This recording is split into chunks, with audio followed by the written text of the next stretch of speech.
अस्सलाम वालेकुम सामीन। 30 रजबुल मुरज्जब और 11 फरवरी है। ख़बर का उन्वान है पाकिस्तान की ताज़ा तरीन सूरत हाल। आपको पता ही है कि पिछले 72 घंटों से वोटिंग की गिनती चल रही है और अभी तक वो आज भी 12 बज रहे हैं, 12 बजे तक मुकम्मल इख्तिताम पजीर नहीं हुई है।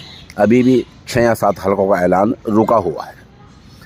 इस बीच जमात उलमा पाकिस्तान ने यह ऐलान किया है कि 14 फरवरी को बड़ा इजलास किया जाएगा, जिसमें इलेक्शन कमीशन की धांधली को बेनकाब किया जाएगा। इस इजलास की सदारत मौलाना अब्दुल गफूर करेंगे और इस इजलास की सदारत मौलाना फजलुर रहमान करेंगे। जमात उलमा पाकिस्तान के जनरल सेक्रेटरी मौलाना अब्दुल गफूर ने ऐलान किया है कि इलेक्शन कमीशन ने जानबूझकर बड़े लीडरों को हरवाया है, इस धांधली को बेनकाब किया जाएगा।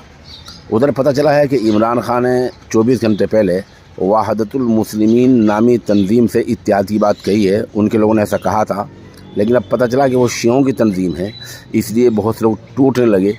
इसी बात के मद्देनज़र इमरान खान के नाम पर इलेक्शन लड़ने वाले आज़ाद उम्मीदवार खुर्रम ने बाज़ाब्ता तौर पर मुस्लिम लीग नून में शमूलियत का ऐलान कर दिया है। बतला दें, इमरान खान के जो उम्मीदवार थे, क्योंकि हिमायती उम्मीदवार हैं, वो चूँकि पार्टी की हैसियत से इलेक्शन नहीं लड़ा है, आज़ाद उम्मीदवार के तौर पर इलेक्शन लड़ा है, इसलिए अगर एक के बाद दीगरे एक एक करके सब टूट जाएं तो इससे उनकी सियासी हैसियत अखलाकी तौर से तो मुतासिर होगी, लेकिन कानूनी एतबार से कोई मुतासिर नहीं हो पाएगी। बतला दें, जमात उलमा पाकिस्तान ने कौमी असम्बली में यानी पार्लियामेंट में 5 सीटें अब तक हासिल की हैं। उधर सियासी जमातें जो हैं वो आपस में मीटिंगें कर रही हैं। आज भी नवाज़ शरीफ और दूसरे लोगों के दरमियान मीटिंग होनी है, कल भी होनी है, अभी भी चल रही है।